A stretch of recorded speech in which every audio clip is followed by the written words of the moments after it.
ಬೆಂಗಳೂರಿನ ವರ್ತೂರಿನಲ್ಲಿರುವ ಜಲಮಂಡಳಿ ತ್ಯಾಜ್ಯ ಸಂಸ್ಕರಣಾ ಘಟಕದಲ್ಲಿ ಒಂದು ಸಮಸ್ಯೆ ಕಾಣಿಸಿಕೊಂಡಿತ್ತು.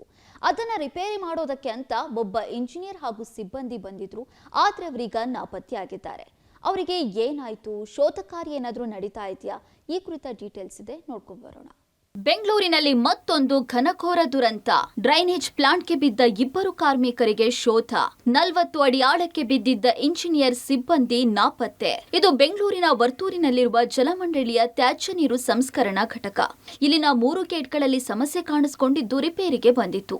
ಗುರುವಾರ ಸಂಜೆ ಸುಮಾರಿಗೆ ಸ್ಥಳಕ್ಕೆ ತಮಿಳುನಾಡು ಮೂಲದ ಇಂಜಿನಿಯರ್ ಅಗಿಲನ್ ಮೋಹನ್, ಬಿಹಾರ ಮೂಲದ ಬ್ರಿಜೇಶ್ ಕುಮಾರ್ ಮತ್ತು ಕಾರ್ತಿಕ್ ರಿಪೇರಿ ಕೆಲಸಕ್ಕೆ ಅಂತ ಬಂದಿದ್ರು. ಪ್ಲಾಂಟ್ನ ಚೆಕ್ ಮಾಡಿದ ನಂತರ ಸುಮಾರು 40 ಅಡಿ ಆಳವಿರುವ ಪ್ಲಾಂಟ್ನಲ್ಲಿ ಇಳಿಯೋಕೆ ಹೋದ ವೇಳೆ ಏಕಾಏಕಿ 3 ಕೆಳಗೆ ಬಿದ್ದಿದ್ದಾರೆ.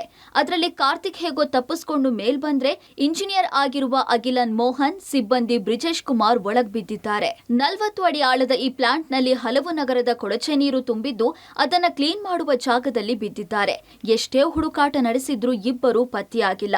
ರಾತ್ರಿ ಆಗಿದ್ರಿಂದ ಮೊದಲು ಅದರಲ್ಲಿನ ನೀರು ಹೊರತೆಗೆಯುವ ಕೆಲಸ ಶುರು ಮಾಡಿದ್ರು. ಇಂದು ಅಗ್ನಿಶಾಮಕ ಸಿಬ್ಬಂದಿ, ಎನ್ಡಿಆರ್ಎಫ್ ತಂಡಗಳು ಸ್ಥಳಕ್ಕೆ ಬಂದು ಪರಿಶೀಲನೆ ನಡೆಸಿದ್ರು.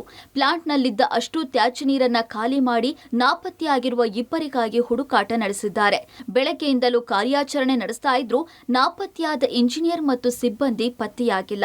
ಅಧಿಕಾರಿಗಳ ಮಾಹಿತಿ ಪ್ರಕಾರ ಇಬ್ಬರು ಸಾವನ್ನಪ್ಪಿರುವ ಶಂಕೆ ವ್ಯಕ್ತವಾಗಿದ್ದು, ತ್ಯಾಜ್ಯ ಸಂಸ್ಕರಣಾ ಘಟಕದಲ್ಲಿ ಬೇರೆ ಬೇರೆ ಕಡೆಗೆ ದೊಡ್ಡ ದೊಡ್ಡ ಪೈಪ್ಗಳಿದ್ದು ಆ ಕಡೆಗೆ ಮೃತದೇಹಗಳು ಹರಿದು ಹೋಗಿ ಸಿಲುಕಿರುವ ಶಂಕೆ ವ್ಯಕ್ತವಾಗಿದೆ. ಈ ಸಂಬಂಧ ಇಲಾಖೆಯಿಂದ ಉನ್ನತ ಮಟ್ಟದ ತನಿಖೆಗೆ ಆದೇಶ ನೀಡಿದ್ದು, ತನಿಖೆಯ ನಂತರವೇ ಮೇಲಾಧಿಕಾರಿಗಳ ನಿರ್ಲಕ್ಷ್ಯದ ಬಗ್ಗೆ ತಿಳಿಯಬೇಕಿದೆ. Umesh, crime bureau, public TV.